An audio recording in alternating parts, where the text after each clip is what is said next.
Занга аудио Монгол хүний оюунд хөрөнгө оруулъя. Бямбжавын баяр хүү. Орчин цагийн үлгэрүүд цуврал. Эрхийн мэргэн. Адал явдалд тууж. Өнөөдөр маргааш хоёрын хооронд булш байдаг бол амлалт хэрэгжүүлэлт хоёрын дунд том ангал байдаг. Хүчирхийлэл ихээр гарахтвал насанд хүрэгчдэд зориулв. Эхлэл. Хотод 7 нар мандаж гэмт хэргийн хар сүудэр бүрхээд ард иргэдийг айдас давтуулан амар амгалан амьдрал нь эзслэв. Гудамжинд алуурчин, дээрэмчин, хулгайчид эрх чөлөөтэй тэнүүчилж жирийн иргэд үдэш байтугай өдөрж гадуур явхаасаа эмээдэг боллоо. Бизнес эрхлэгчид тэдний татаас нэртэй дээрэмд хамаг орлогоо шавхаад дампуурлын ирмэх дээрэн аргаа барж эхлэв. Хар тамхины худалдаа гудамжинд ээл гарч үнэн буураад хүссэн болгоно нь авах боломжтой болсноос хойш мансуурсан хүмүүс зомби шиг хөлхөлдөх болов. Хотод ийхүү гэмт хэрэг гаарч байхад цагдаа нар дээрэмчтээс авсан авилгын мөнгөө халаасныхаа гаднаас тэмтчээд харлаган юм шиг тоохгүй өнгөрнө. Хөөгнүүдийг хүчиндэж, хүмүүсийг дээрэмдэж, хөгшчүүлийг айлгах болсон 7 нар гэж юу вэ? Нархан гих хөөгтийн асрамжийн газар өссөн 7 хөвгүн бөөгнөрт суувал нөмөртэй, бүлгэмдэж явбал хүчтэй гэдгийг ойлгоод насан туршдаа ах дүүс байхаар тангар өргөжээ. Нархан төвийнхэн бүгд нэрнийхээ өмнө нартай байдаг ёсоор тэднийг Наранбаатар, Наранхүү, Наранбат, Нарансүх, Наранболд, Наран гэрэл, том ахын Наранмөнх хэмээн. Насанд хүрч асрамжийн газраас явсан ах дүү 7 гэмт хэргийн ертөнц рүү хамцуу шамлан орж хайр инэрлгүй алж талж тонон дээрэмдэн нулимсан далай цусан зам татуулсаар 7 нар хэмээх хамгийн харгас, хамгийн аимшигтай гэмт хэргийн бүлэг байгуулж хотын дүүргүүдийг хуваан эзэмшсэн юм. 7 нар мандсан хэмээхийн учир энэ бүлгөө. Хэсэг. Дотроо 5 машин багтах зайтай хөөсөн цар хавтангаар барьсан авто засварын газрын гаднах сөөдрөвчөнд мотор янзал сууга хавааж тавайсан булчингүйч өв тэгш бие хаатай шөрмөслөг залууг мэргэн гих агаад энэ газрын эзэн. Сайн гисэн нэртэй засварын газрынх нь таних тэмдэг лого, эрхий хуруу гозойлгосон гарны зурагтай тул зарим хүмүүс түүнийг эрхий мэргэн гинэ. Ямар ч машины моторын гэмтлийг алдаагүй оншилж баталгаатай засварладаг түүнийг ховдоо машинтай хүн бүр андахгүй. Тиймээс ч үйлчлүүлэгч их машина засуулахар бараг сарын өмнөөс дугаарладаг. Арын хаалга ахиу хөл самлаач арай хурдан засуулах боломжгүй. Ажилдаа чадварлаг хүн аархуу замтай байдгийн ёсоор мэрэгний дургуг хүргэсэн хүн машина засуулна гэвэл горьцсны гарц. Яаж ч ятгаад нэмэргүй. Хүн бүхэн түүнийг сайн засварчин гэдгийг мэддэгч туулж ирсэн өмнөх амьдралынхын төвхийг мэддэг хүн цөөхөн. Өөрөө ч дурсах дургүй. Асуу чалгаагаад байвал алгачч мэднэ. Ёрн ардаг аархуу араншинтай хүн. Зуны дунд сарын үд дундын наранд болжмор хүртэл нозоор нь жирэхээс залхуурж сүүдэрт хорогдсон үед засварын газрын төмөр сараалжин хашаанд час улаан өнгийн Mazda RX машин хурдтай орж ирээд тоос манарган зогсоход мэргэн хөмсгөө зангидаж хялаан харлаа. Тэр онгироо хүмүүст дургүй. Ихээхэн дургүйн хөрвөл машинын сэлбэг болгохоос ч сийхгүй. Энэ талаар анхааруулсан сан барч бий. Засварын газарт үйлчилдэг энэ хатуу дүрмийг үйлчлүүлэхээр ирсэн хүн болгон мэддгийн учир хашаанд нь алгуурхан айжуухан орж ирдэг юм.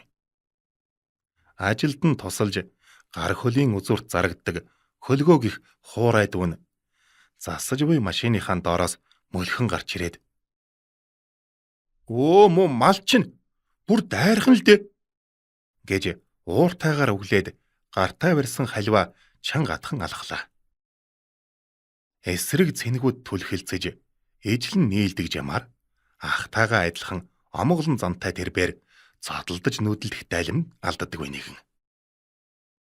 Машинаас улаан өнгийн өндөр өсгий дөмссөн уртаа чилгэр хөлтэй үзэсгэлэнтэй бүсгүй бууж ирэхэд ангромо малыг номхруулаад өгье л дөө хэмээн эхэд ууртай алгаж явсан хөлгөө амаа ангань зог туслаа. Нар мэт гэрэлтсэн бүсгүй урт намирсан үсээ аргаш шидлэхэд дэлхийн эргэлт удаачирсан мэт түүнд санагтав. Зөвхөн эмэгтэйчүүд л цаг хугацааг түр зогсоож чаддаг ажээ. Эрчүүдэд таалагдгаа мэддэг. Энийг ээж ашиглаж чаддаг бүсгүй даруухнаар. Уучлаарай. Машин маань нам хаазанд унтарчих гээд байсан болохоор хурдтай ороод ирлээ гэд инээмсэглэхэд хөлгөө мангар хүн шиг инээд алдан зүгээр дээ харин ч сүртэй орж ирлээ штэ гэж хэлэв. Машины маань мотор доголдоод байгаа юм. Та нэг үзээд өгөхгүй юу? Оо, асуудалгүй. Одоохон. Хөлгөө бүсгүйгээс харц салгалгүй машин руу алхангаа жижиг чулуунд бүдрэх шахаад бандсандаа. Оо, энэ чиний машин уу? гэж асуув. Унаж ирсэн юм чинь өөрийнх нь байлгүй яав гэж тэ. Тийм ээ. Сайхан амтан байна шүү. Улаан өнг эмхтэй хүнд сайхан загтгий. Бас хөл чинь бишээ төөпөл чинь таалагдж байна. Баярлалаа. Мэргэн урд нь царайлаг хөөхнүүдтэй бишгүйдээ л уулзаж учирч доотхийнхэн загтнаа арилсан болохоор хөлгөө шиг нам балдсангүй. Хүүхэмсэг амтан гэж өглээд духандаа бурзайсан хөлсийг гарынхаа араар арчин машин руу очлоо. Тэгэхгүй бол хөлгөөгийн машин мэддэг гэж юу байх вэ хөргий. Бүсгүй түүнийг хараад жуумалзан буруу тийш харахт нь "Үгүй яасан айлгүй хогвэ" гэж зэвүүрхэд машины урд хаалгыг нээн моторын шалгалаа. Хөлгөө бүсгүй рүү нүдэрмэн энэ манай тослох байгаа. Асуудлыг дор нь олжноо. Тэр хооронд та кофе ууж явах уу? Гэвэл бүсгүй даруухан инээмсгэлж баярлалаа. Би өдөрт нэг аягал кофе уудгийн. Өглөө уучсан л да гэж эвтэйхэн татгалзав. Би ч бас кофе их уухаар зүрх дэлсэд царай өрчигээд байдгийг. Кофенаас өөр юм уудгүй хөлгөө огтхонч нүүрний хувирлгүй худлаа хэлэхдээ цэвэрхэн царайнда анхаарлын татахыг хичээлээ. Ихэнх эмэгтэйчүүд түүнийг царайлаг гэж боддог бөгөөд энэ давуу талаа ашиглан олон ч хүүхэнтэй болдсон. Таныг хэн гэдэг вэ? гэж хөлгөөг асуухад бүсгүй үл мэдэг жуумалзан машины гэмтэлд миний нэр хамаатай гэж юу? Хэмээн хариу асуув. Хамаатай байлгүй яах вэ? Ядчил машины чинь бүрдэхэд хэрэг болно штт. Тийм утгаар асуусан юм уу? Уучлаарай. Намайг наран цэцэг гэдэг. Ийм сайхан эмэгтэй ямар нэг цэцгийн нэртэй байх гэж таамаглаж байсан маань зөв байж шивэ. Би наран цэцэгний самарт дуртай. Үрэн намдтай байдгийг. Хөлгөөг ийхүү сайдхинж байх хооронд мэргэн машиныг шалгаж дуусаад за моторыг чинь жиэргэвч хэлэгдсэн байна. Солих хэрэгтэй болж дээ. Гэхэд солиулбал хэр удах бол гэж санаа зовин асуулаа. Хэрвээ манайхаар засуулна гэвэл дугаарлах хэрэгтэй. Сүүлийн хүн нь хизээ засуулах болоо. За барагцаагаар 2 сарын дараа. Энэ хооронд хөлгөө ярианд хөндлөнгөөс орон гэхдээ таныг онцгойлон үзээд очир дугаар гэхгүй янзлаад өгч болно л доо. Гэхэд мэргэн ёжтойгоор мушин зяаз тэгвэл чи янзлаарай гэд хийж байсан ажлаа үргэлжлүүлэхээр явлаа. Наран цэцэг араас нь Хэрвээ дугаарлах ёстой бол дугаарлая. Гол нь машины минь л сайн янзлаад өгөөрэй гэж гуйхад эргэж харлаггүй. Би зассан моторондоо насан туршийн бадлахаа өгдөг гэж хэллээ. Хөлгөө бүсгүйг хашааны хаалх хүртэл үдээд эргэж ирэн "Хөөх, сайхан амт ирж байх чинь ярдаглаа" гэж мэрэгнийг зэмлэв. Харин чи ороон орсон нохоо шиг шарвал заадал. Хэрвээ би нохоо байсан бол шууд л мордоод авах байлаа. Ямар сайхан хүүхэн гэдгийг чи хараа үздэй. Тийм хүүхнүүд чам шиг залууг сонирхгүй. Оролдааны машины жолооч шарвалтын хаан намайгуу да. Бас царай зустайжгүй, эрэгтэн том. Ийм залууг хэн тоохгүй байх вүлээд? Харин таныг л тоохгүй байлгүй. Яагаад? Хөлгөө гар утсаа гарган камер дээр нь тавиад тэрэнд харуулв. Түрүүн нүрээ арчихтаа гарынхаа тасыг хацар дээрээ нь ялчихсан ажээ. Өөрийг хараад яагаад жуумалцсан учрыг мэдсэн мэрэгний хазар улааж "Хүн мэдвэсэн бол хэлэхгүй яасан чи" гэж уурлаа. Өрсөлдөгчөө хөөхөн болгох тэнэг хүн би биш ээ. Хэн чамтай өрсөлдөн гэсэн? Чи надтай өрсөлд өөч барахгүй мэдв. Хэрвээ би хүсгэл юм бол чамаас төрүүлж тэр хөөхнийг янзалж чадна. Тэгвэл хинэн төрүүлэхээ үзэх үү? За тэнэгтэй дугаарай. Би нэгмүү бацаантай мөрийцүүд ажлаа алдан хүүхний араас гүйх үү? Мэргэн хэдийгээр хөлгөөтэй үеийн юм шиг тоглож наригдагч. Цэрэн цээжинд бөөрн бөгсөнд байх учиртайг үл мартан давж болохгүй зааг тогтоосон юм.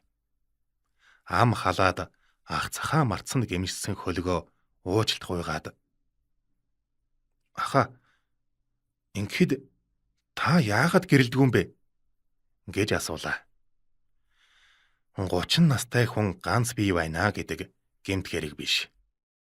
20 дөнгөж хүрээд л гэрлэх гэж яардаг монголчууд 30 төгсөн ганц бий хүнийг хачирхаж бошуухан "Хүнтэй суу. Хүүхэд чинь хэн зэрлээ?" гэж яаруулдаг болохоос биш. Европт бол дураараа дөрөгдөг үе. Мэргэн тэднийг дуурайсан даа биш. Ерөн л залуу наснда эмийн хормоо сахиж гэрийн буг болохгүй хэмээн бодох тул эмэгтэй хүнтэй тогтвортой харилцаа тогтоодгүй юм. Эхнэргүй байна гэдэг готом шиг биш ээ. Эрх чөлөөгөө байх нь л гунигтай хэрэг гэж мэргэн сургамжлаад. Харин чи хурдан эхнэр авч тустаагаар хамт амьдраад бахаар хүмүүс бид хоёрыг гомо гэж бодоод байна лээ. Хэдэн жилийн өмнө мэргэн ажилласаа гинэт халагдаад орох орон оож хаяггүй гудамжинд тэнүүчилж гуйлг гуйх дээрээ тулаад байхдаа адилхан тэнүүлчин хэдийч амьдрах харгаа айл хэдийн олжгсан хөлгөөтэй танилцсан билээ. Балгас болсон хангаа зач дуудалд хоног төөрүүлж зах дээр ачаа зөөж амьдрдаг өнчин өрөөсөн залуу түүнд зовлогоо зовоож олсон хоолоо илүүчилсэн нь тэр. Тэгээгүй бол дийд мэргэн яаж явахыг хийнж таашгүй. Баатар байсан бардам зан нь бусдын өмнө бөхөлзүүлэхгүй зовоох тул өлбөрч өгчж байж мэднэ. Тэр хоёр нэг өдөр гудамжаар тэнд яваад эвдрээд зам дээр зогссон хаамар жиптэй таарчээ. Цэргийн бааз дээр эвдэрхий хэвтэж байдаг ийм машинуудыг завтай үедээ нухаж байсны хувьд мэргэн тэр дорн засчихав. Мэргэжлийн инженер механик биш ч техник тоног төхөөрөмжийн ажиллах зарчмыг ухаж мэдээд гэмтлийн олж чаддаг хар ухаан нь хэрэг болсон аж. Засварын газрууд доод тал нь $1000 засна гэж байсан машиныг нэг жирийн залуу төвггүй зассанд гайхаж бас баярлсан эзэн нь түүнд $100 өгчээ. Тэгтэл хөлгөө тэр хоёрт машин засварын газар ажилуулах санаа төржээ. Эхэндээ дуудлагаар очиж машин засдаг байснаа мөнгөө хурааж хоримтлуулсаар жилийн дараа энэ засварын газрыг нээсэн бөгөөд бүх мөнгөө ийшээ шингээсэн тул орон гэртээ болох боломж тэр хоёрт байсангүй. Тэгээд л одоо хүртэл засварын газрынхаа нэг буланд хамтдаа амьдардаг юм. Эхнэр авах болоогүй хаа. Бид хоёрт өөр төлөвлөгөө байгаа шүү дээ. Гэж хөлгөөг хэлэхэд мэргэн мушилзан. За тийм бол хүүхэн шуухан харж шүлсээ гоожуулалгүй ажлаа сайн хий. Мөрөөдлөө биелүүлээд мөнгөтэй болох цагт хүүхнүүд өөрсдөө гүйлдээд л ирдэг юм. Гэж хэлээд мөрийг алгадлаа. Гэхдээ хаяа дор хүслээ гадагшлуулж байх хэрэгтэй штэ аа. Тэгэхгүй бол сулралд орно гэснээ нүдэн жаатаж. Ингээд та яагаад хүүхэн сонирхдаг юм бэ? Гэж асуулаа. Цэрэгт байхдаа цэцэг шиг хөөхнүүдийг тэрэг шиг дайрч орой болгон шоуд синген зочид буудал хийсдэг байлаа. Үрд тийм байх юм шиг бодож цалин мөнгөө гамгүй цацдаг байсан. Гор нь одоо энэ. Тэр хоёр ийн ярилцсангаа ажиллаа хийж байтал 50 гаруй насны 3 ир орж ирж мэдлээд мэргэнд хандан. За уучлаарай. Өөртөө чинь тусдаа амжилан уулзах гэсэн хэмээн гуйлаа. Гуйлгаж сурсан мэргэн завгүй байна гэж цааргалах гэснээ царайчилсан 3 харцанд ээрэгдээд доромжхон зөвшөөрч тостайгаараа даавн дарчсаар ажлынхаа өрөө рүү алхлаа. Ажлын өрөөч гэж дээ. Завтай үедээ зовлгоо амраадаг вакуум хаалтаар хан хийсэн жижигхэн өрөө. Өнөөх 3 ир яриаг нь хүн сонсохгүй хэмээн болгоомжилж хаалгыг сайтар хаагаад их л чухал царайлан. За бид танаас нэг зүйл гуйх гэж ирлээ. Түүнтэй уулздаг хүмүүс дандаа л гуйдаг болохоор залхсан янзтай. За ямар машин гэж хайн асуухад цагаасаа эрт үсэн цал буурал болсон ирээ. Бид машин засуулах гэж ирээгүй маах. Өөр юм засуулах гэсэн. Урд нь махлаг байжвгаад саяхнаас тураад арьс нь үрчлээтэн сул унтсан халзан толгойтой ир. Нөгөө бидэнд танаас өөр тусламж гуйх хүн алга гэж хөмсгөө гурвалжлуулан өрөвдөлтөй царайллаа. Хандив тусламж гуйх нь хэмээн тэр шан бодсон мэргэн. Үргэлжлэлийг Зангиа аудиогоос